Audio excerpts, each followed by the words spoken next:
Hi and welcome to another work in progress video. This one, what can I say? So the previous one got pretty, I don't know, people seem to like it, so I decided to make another one detailing my process, my thought process, what was going through my mind as I was painting all this sort of stuff. The usual shebang. The unfortunate thing is, as it seems to be a regular thing for all my videos, I did lose about an hour and a half worth of video. For some reason, OBS would not save the recording. So unfortunately, I lost about an hour and a half. You'll see a jump cut and sky will just change from orange to green all of a sudden. When we get there, I'll talk about it. Right now, we're kind of painting the background first because I don't know. This is actually my first time painting an environmental piece after sketching. I normally don't kind of sketch out the whole thing and then place everything down and then start painting. This is the first time I'm actually trying out this method. This is the first time I'm doing my painting in this style, where I kind of like, put everything in place first using a sketch. Usually I just like vomit paint all over the thing and go like, blah, here. And unfortunately ends up with a lot of mistakes along the way. So this is the first time I've actually tried something like this. Pretty happy with the result, honestly. Not gonna lie, pretty happy with the result. Made quite a few mistakes that I have to watch out for. For example, the horizon line is still a bit too... I wouldn't say it's too high, but rather what you can see me doing right now with the whole, band of light going through. I really initially planned for the waters to be a bit more choppy. The waters were supposed to be wavy instead of like still. Stillness of the image brings like calm, but the butterfly is the focus of the image, so the butterfly was supposed to bring the image tone down a bit to kind of like calm down the image. So I wanted the background and all that and the environment to kind of be a bit more chaotic. So I already knew this from the start. So putting a horizon line like that in the background, as you see right now, is not a good idea because I have to obscure it anyway. And as you'll see further down the painting, I will actually obscure it. The jump cut is about to happen right here. And what happened was, along the way, I realized that painting the fox boy, I don't actually know. I don't actually name my creatures. Painting him orange was a bad idea because then the whole image was orange, purple, and gray. It's not a good idea, so I decided to shift the background colors a bit, make it more, slightly orangey, a bit of green, a bit of a bit of blue to kind of give it more contrast.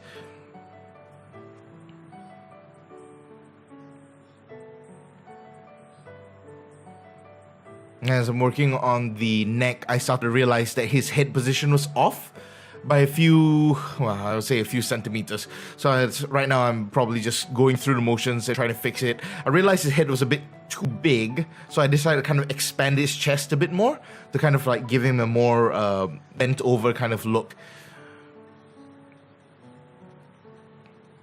Working on the hand was a pain in the ass.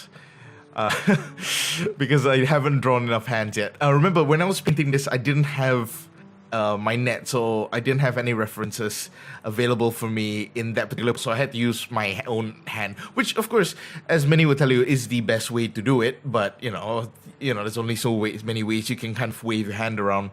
I want to say that I kind of got it right at the end, but it was a rough process. It was a really rough process.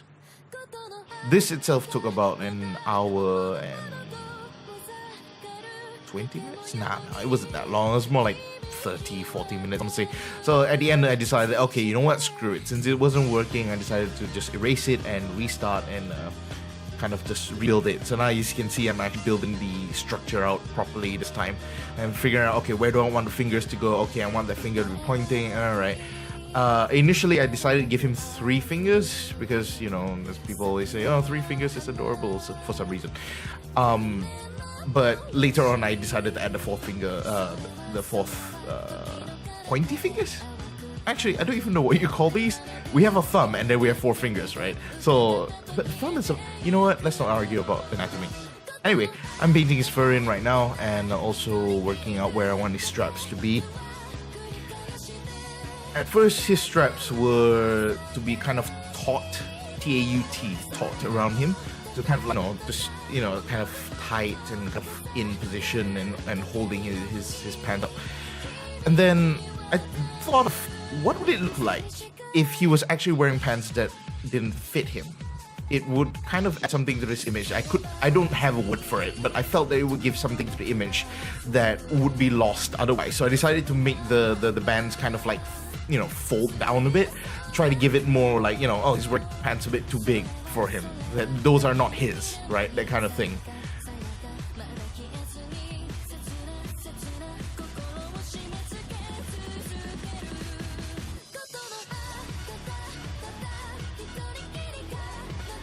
Originally, I intended for him to only have one leg.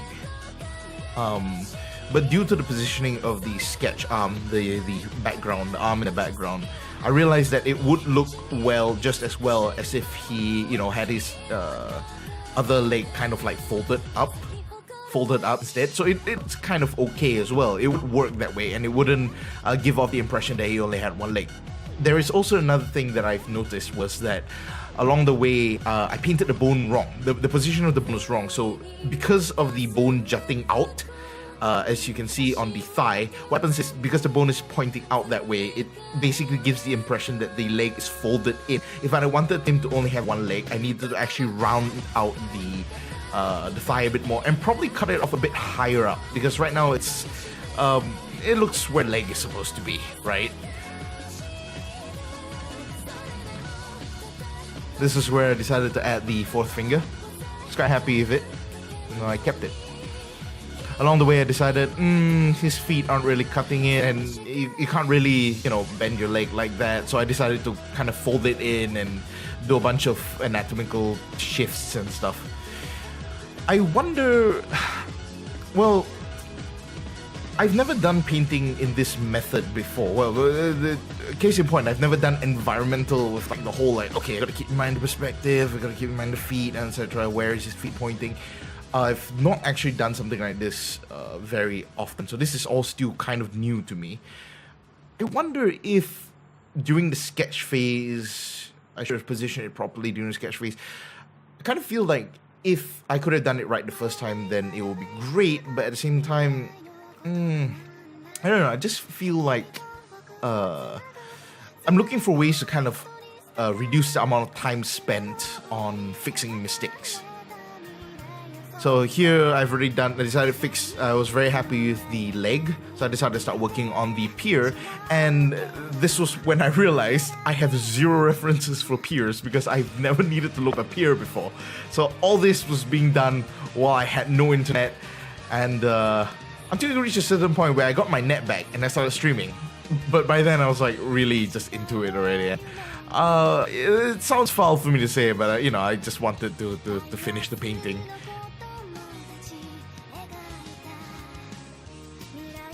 Wood is a bit of a bastard to paint. I will quickly admit that. If I had the choice, I'll probably not use wood ever again, but that's not up to me. It depends on the materials that are available in the real world. Just breaking up the planks a bit, try to give it a bit more variation. I don't want it all to be square because as I designed it, it looked very square. Everything was very straight, everything was very square. I didn't want it to be square, so I kind of started cutting into the wood, kind of breaking it up here and there.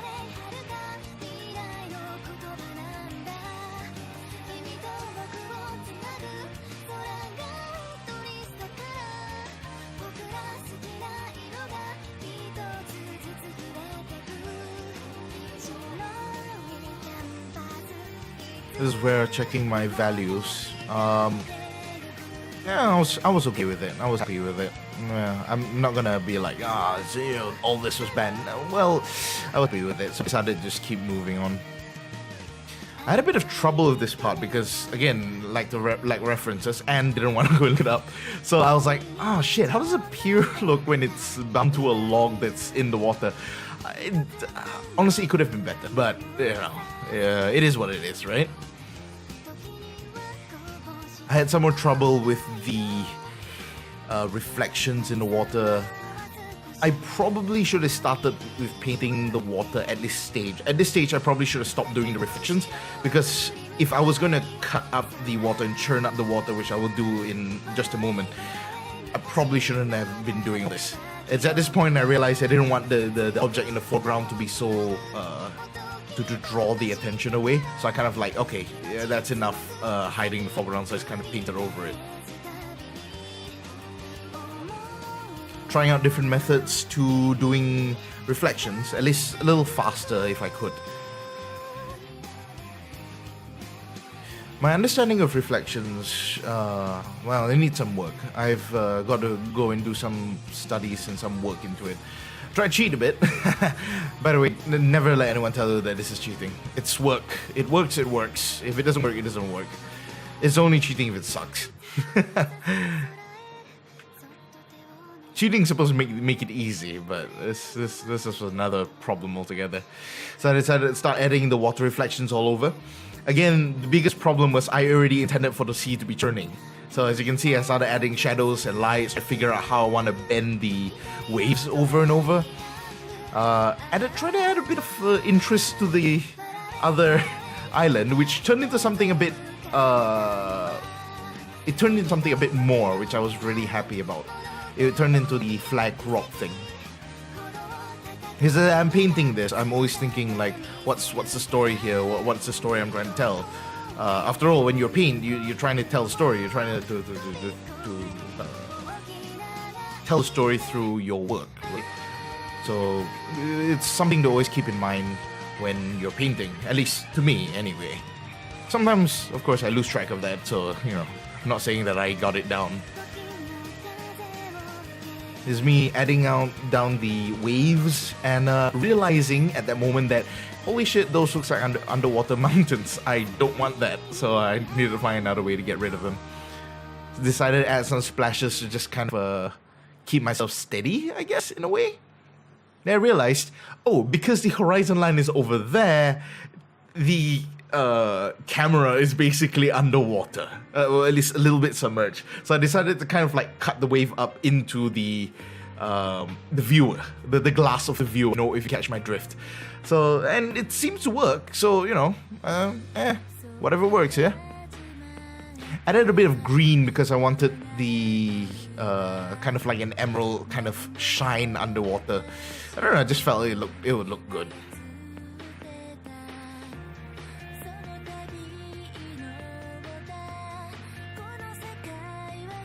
Adding the foreground objects. I was thinking of adding a skull underwater, but I think I was pushing the envelope a bit too much. The barbed wire was already it was taking up a lot of space. It was kind of like taking the attention away too much. Try to add in, cut in more shadows, try to dampen the colors a bit, but it still stood out too much. After a while, I decided to rotate it and kind of like make it smaller so it doesn't stand out too much. I didn't want it to stand out too much.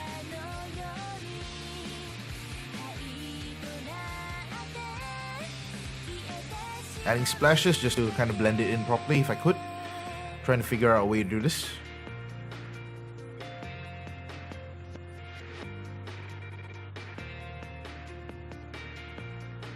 Decided to repaint the butterfly because I didn't really like how boring it looks. So I decided to add tails to it, kind of like give it a second wing so we can see what it is actually. And quite happy with the result, honestly. Quite happy with the result. And trying to find music again because I was live streaming this. I went on I think I went to eat for a moment.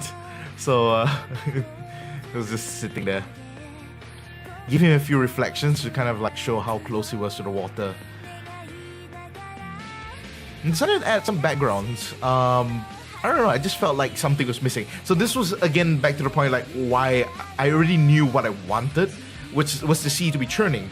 So having a horizon line there in the first place and, putting so much effort into it was basically a waste of time.